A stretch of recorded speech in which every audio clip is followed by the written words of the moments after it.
Que el Señor les bendiga. Una vez más, este es su hermano y amigo Salvador Cruz del Despertar de las Misiones. Es para mí un gozo poder una vez más entrar al aire y hoy traigo un lindo tema en base de las misiones, ya que este programa es con ese fin de educar y adiestrar a aquellos hombres y mujeres cristianas que tienen esa pasión por ganar almas para el reino de los cielos. Y este programa Dios lo ha permitido salir al aire para usted. Y es para mí un privilegio poder hacerlo. Traigo un lindo tema en esta hora en base de la misión de Israel a las naciones, basado en el libro del Pentateuco, y es el libro del Génesis, el semillero de la Biblia, basado en el capítulo 12, versículo del 1 al 3, y dice así la palabra del Señor: en el nombre del Padre, del Hijo y de su Santo Espíritu. Pero Jehová había dicho a Abraham: vete de tu tierra y de tu parentela y de la casa de tu padre a la tierra que te mostraré, y haré de ti una nación grande, y te bendeciré y engrandeceré tu nombre, y serás bendición. Bendeciré a los que te bendijeren, y a los que te maldijeren maldeciré, y serán benditas en ti todas las naciones de la tierra. Qué linda promesa que el Señor da a este patriarca Abraham en aquellos años, en aquellos tiempos, porque estamos en el libro del Génesis, apenas lleva 12 capítulos, y quiero enseñarte algo muy lindo que espero que sea de edificación para ti.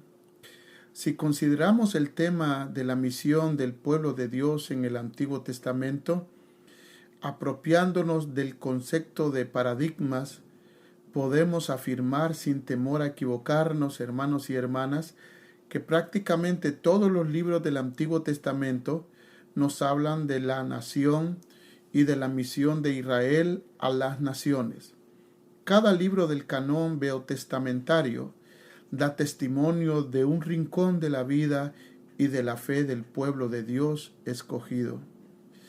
Las partes que nos hablan de lo que Dios espera del pueblo constituyen el proyecto misionero de Dios. Las secciones que hablan de cómo el pueblo respondió a ese proyecto dirán si el pueblo logró o no cumplir su vocación misionera. Desde la perspectiva misionera tradicional, Israel en realidad nunca tuvo un programa misionero significativo para hacer sus prosélitos entre los no judíos. Si miramos la sección del canón que ahora nos ocupa, como el Pentateuco y los profetas anteriores, descubriremos que para Israel como nación étnica, la elección lo involucra en una dinámica centriseca, oiga qué tremendo, y lo aleja de un compromiso centrífugo. Bueno, la peculiaridad de la fe monoteísta de Israel y el contexto histórico de la ocupación de la tierra prometida fueron para él un grueso de Israel en la justificación de su encierro frente a las otras religiones y naciones que les rodeaban. Pero por ello la teología bíblica de la misión en el Antiguo Testamento, especialmente en el Pentateuco y los profetas anteriores, hacen resaltar más el carácter de Israel como testimonio paradigmático y no como testigo. Por eso es que leímos el Génesis 12 del 1 al 3. De acuerdo con el plan de Dios para su pueblo, Israel cumple su misión viviendo de acuerdo con el proyecto divino, más que viajando hacia tierras lejanas para anunciar ese proyecto. Bueno, el proyecto es un proyecto de Dios universal y la afirmación misionológica básica de la Biblia aparece primordialmente en los primeros 11 capítulos del libro del Génesis. En ellos se plantea la manera global y el anhelo de Dios para la humanidad y el mundo y la resistencia humana a entender. nos compromete a realizar la misión y el proyecto divino. Mire qué hermoso. Los primeros 2 capítulos son fundamentales, pues en ellos se señalan las pautas divinas para la humanidad. En esos capítulos, la palabra de Dios desglosa el proyecto de Dios y enumera los elementos clave de la misión universal y la misión eterna de Dios. Bueno, el primer tema que surge y que será tratado más extensamente en el cuerpo de este trabajo que vamos a dar a todos ustedes es el de esa parte de unicidad y singularidad de Dios en la Biblia. El capítulo 1 del Génesis es un canto a la soberanía, el poder y la singularidad de Dios, un Dios verdadero. Bendito sea su nombre. A diferencia de los relatos de la creación que aparecen en las regiones del entorno bíblico, o sea, el Génesis 1:1 y el 2:4, no solo excluye a otras divinidades y poderes de la obra de la creación, sino que claramente, si usted mira ahí, separa al creador de las criaturas. Por ejemplo, el sol y la luna, que en las regiones egipcias y mesopotámicas figuran como divinidades, en el Génesis 1 ve reducido su señorío a presidir en el primer día y de la noche. Eso está basado en el Génesis 1:16. No aparecen como ejecutadores de la creación, ni como señores de la vida humana. Bueno, la estructura del pasaje resalta el papel soberano y único de Dios y empieza y termina afirmando que la presencia soberana de Dios es el espacio donde se inicia, realiza y finaliza la vida total del mundo. Qué hermoso es nuestro Dios a quien servimos. Bendecimos y adoramos su nombre. Entonces, en el comienzo de todo, Dios creó. Entonces, bendijo Dios, dice, el séptimo día, porque en ese día descansó de todo su trabajo de creación. Eso está basado en el capítulo 1:1 y el 2:3. La palabra que aparece allí es una palabra señorial que se usa en la Reina Valera para referirse al gobierno del sol y la luna sobre el día y la noche en el versículo 16 y versículo 18. Solo aparece de nuevo en relación con la soberanía humana sobre la creación circunstancial al globo terráqueo. Señoré, dice, en los peces del mar y en las aves de los cielos y en las bestias y en toda la tierra y en todo animal que se arrastra sobre la tierra. Y ahí dice, sojuzgadla y señoread en los peces del mar, en las aves de los cielos y en todas las bestias que se mueven sobre la tierra, dice el capítulo 1 del Génesis, versículo 26 y 28.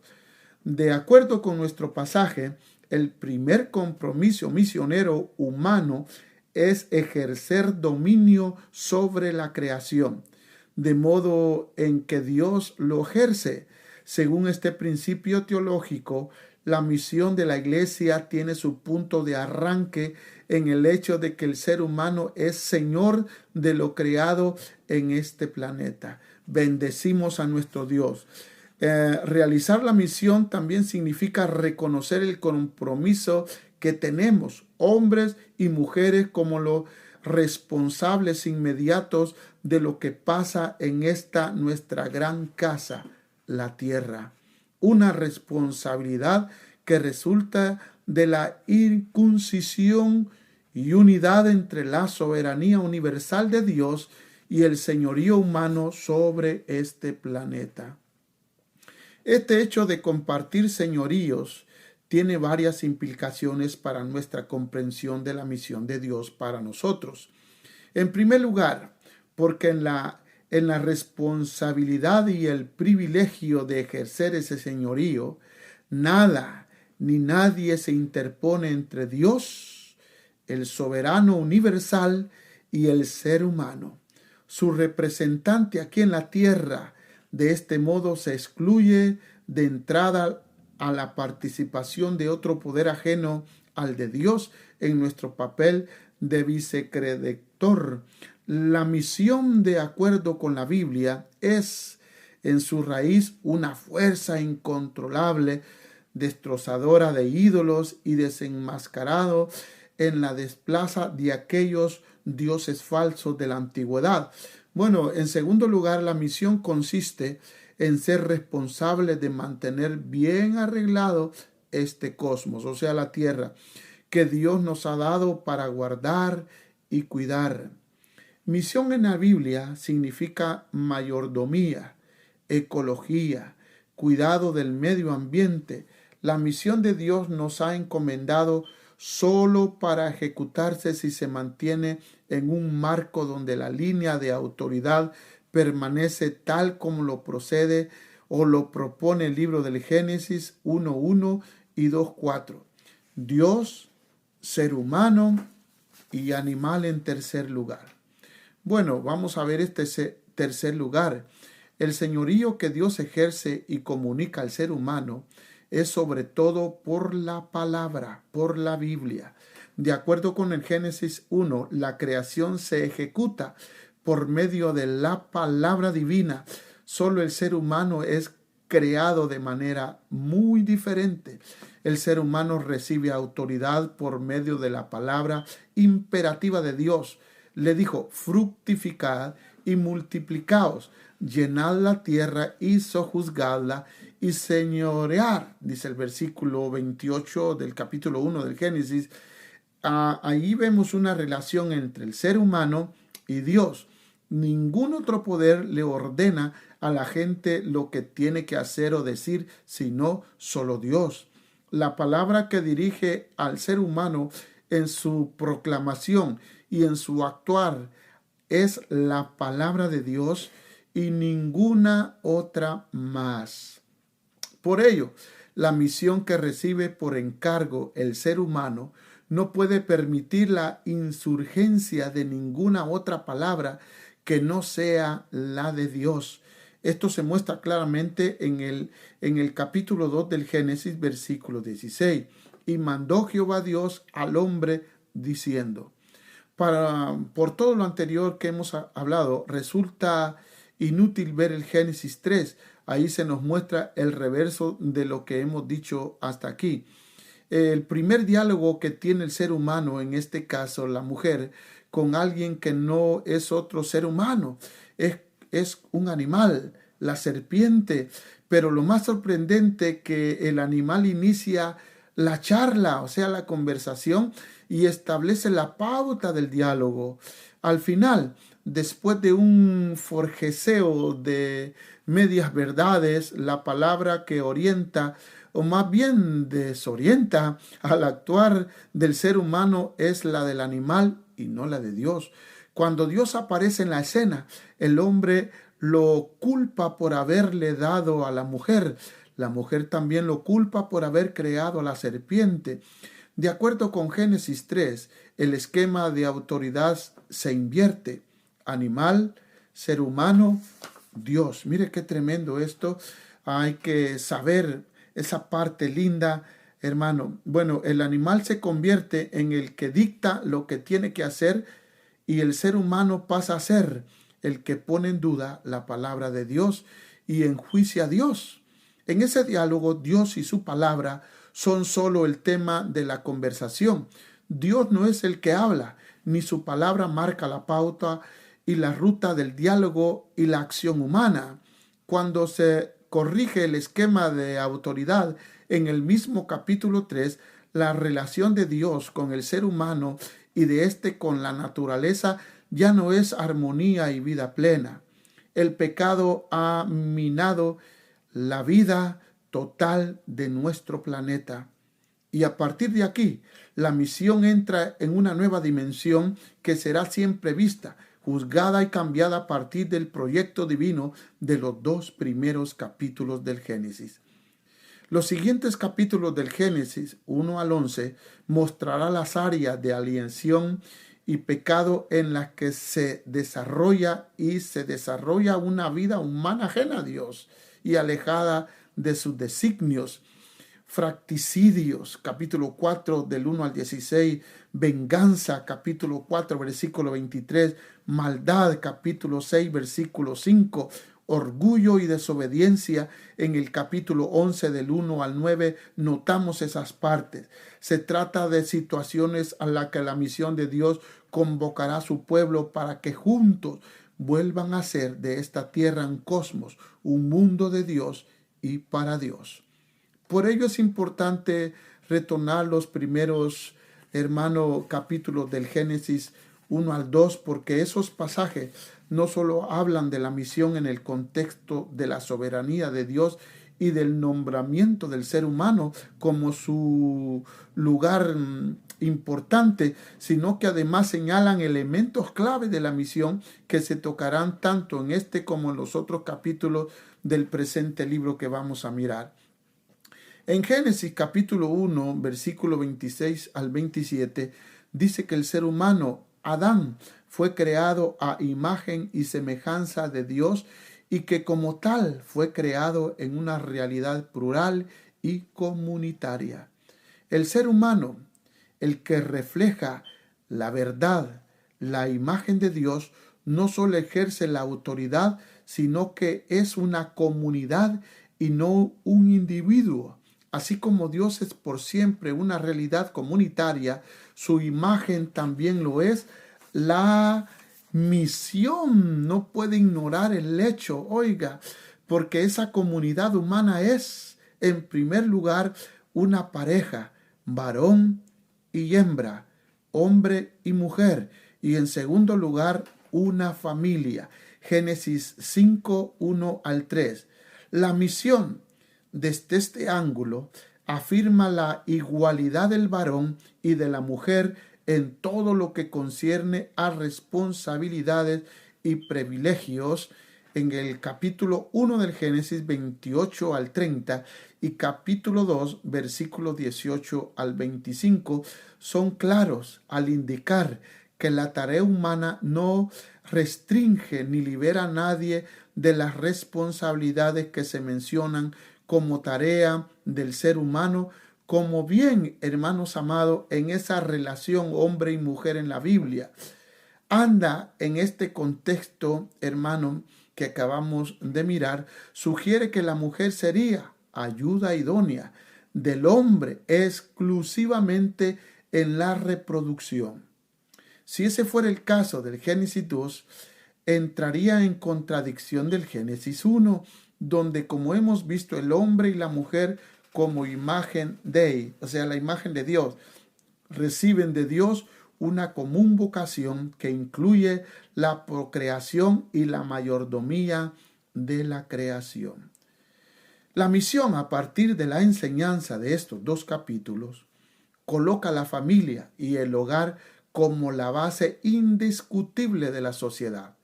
Por ello, cuando Deuteronomios capítulo 6, versículo 4 al 9, habla del locus de la educación para la vida, coloca la enseñanza más central de la fe bíblica en el seno del hogar.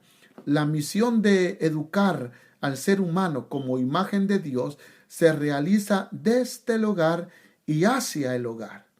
Sin en algo ha fracasado, la misión global de la iglesia es en esto.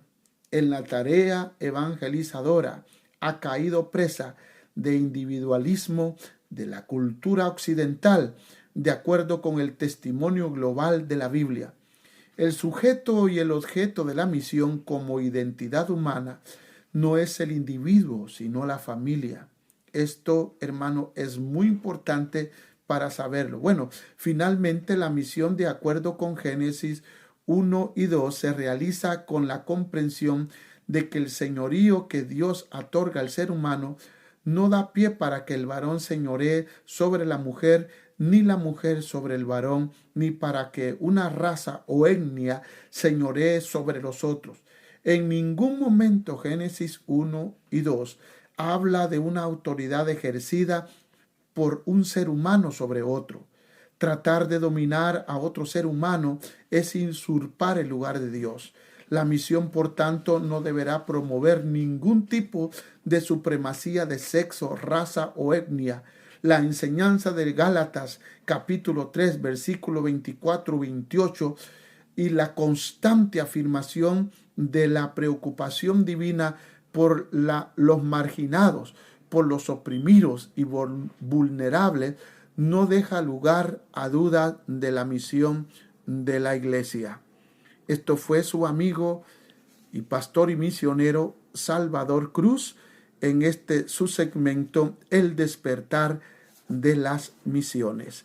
Que el Señor le bendiga y le guarde. Si usted quiere saber un poco más de nosotros, escríbanos o háblenos al área 213-709-2723 y con todo mi corazón yo le contestaré. Que el Señor le bendiga en este día y que pueda haber aprendido algo de la palabra del Señor en el despertar de las misiones. Los vemos en otro segmento.